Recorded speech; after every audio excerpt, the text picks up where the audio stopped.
Hey everybody, it is Monday, August 17th, 2020. Bolt to the bust here. My name is JJ.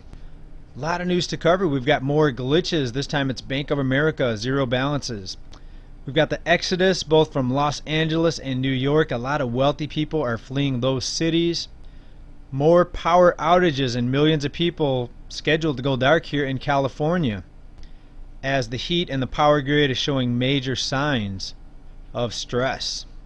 But the big story, in my opinion, FHA mortgages, the delinquencies reach a record high, worse than the financial crisis, worse than the housing bubble going bust back about 12 years ago.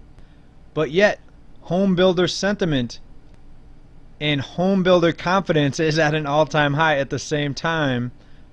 So more contradictory information, the same thing we see with the manipulation in the stock market, how there's a complete detachment from reality, and it's Wall Street versus Main Street. Let's get started. All right, let's start right here. FHA mortgage delinquencies reach all-time high. So here we have it again. We see it in the stock market, completely detached, and I don't know how people are also confident that this economy is roaring back with so many things up in the air right now, with these forbearances, the eviction moratoriums, all of the government assistance and stimulus that has to be pushed out to the people, and even that is not enough. How are home builders at all-time high record confidence? It doesn't make any sense. So we have to ask ourselves, is this really the truth? Are home builders really this confident?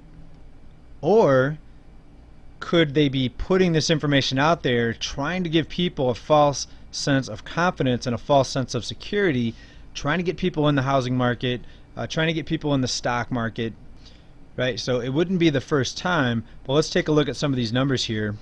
FHA mortgages, the affordable path to, quote, home ownership, unquote, for many first-time home buyers, now have the highest delinquency rate. The share of late FHA loans rose to almost 16% in the second quarter.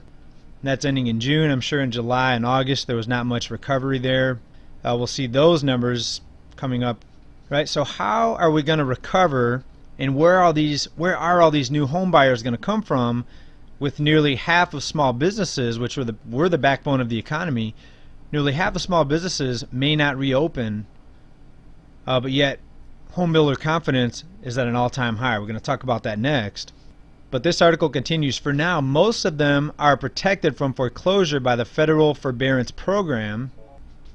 Also think about this, even if all of the states reopened tomorrow, we know a lot of the businesses are not going to be reopened. They did not survive the downturn.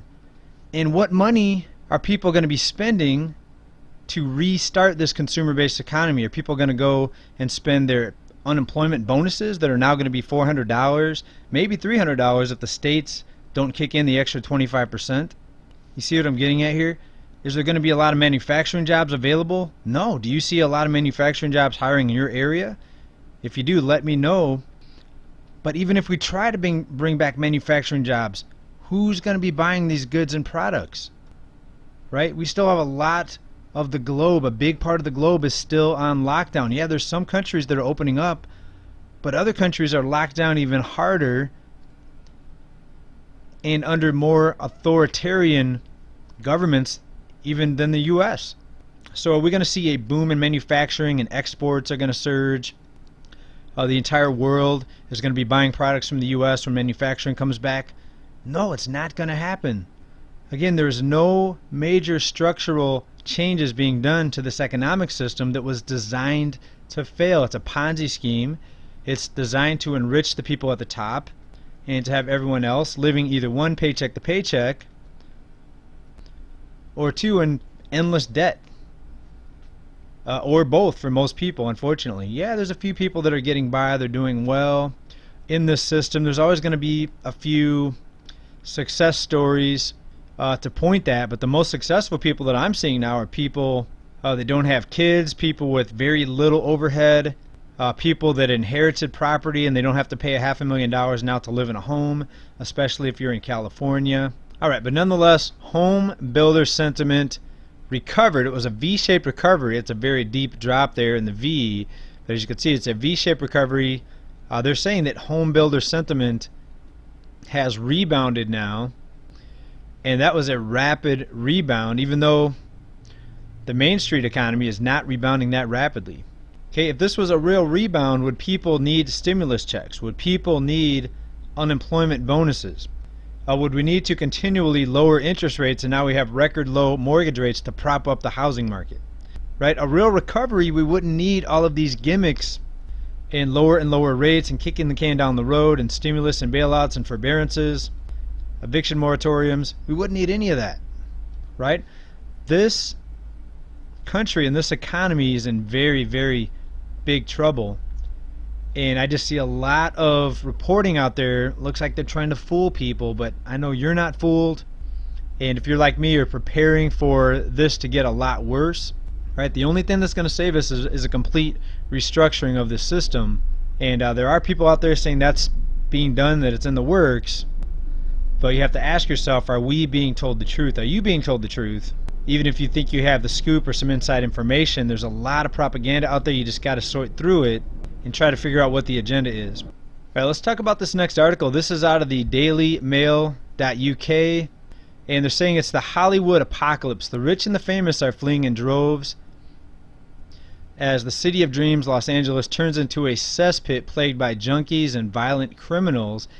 And there's actually the story here of Lou Ferrigno, who lives near the beach, but now he has gangsters basically living on the other side of him and sitting on his property wall and looking at him, looking at his wife, making rude gestures, making threats by holding up their firing devices, if you know what I mean.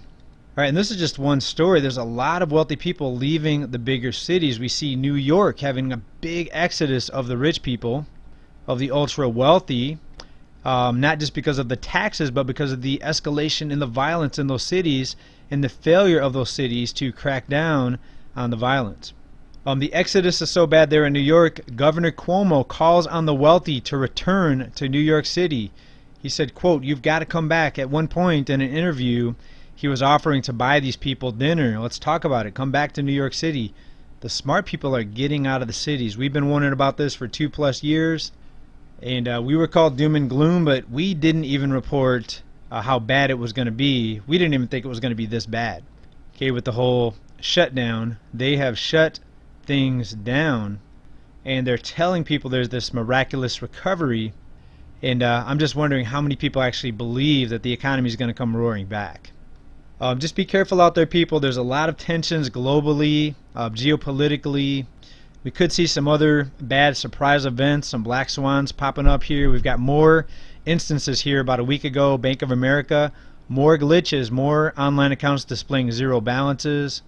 And I'm just wondering what the next shoe to drop is going to be. We've already seen so much happen this year. We have to wonder if there's not some agenda looking to bring this entire system down and get everyone locked down, scared, blaming someone or something else to cover up for the failure of this system. You guys let me know. Thanks for watching this report. Stay well, stay safe, stay prepared. Come back for more news on this channel. Thank you for your support, everybody. Hope you're well. Bye for now.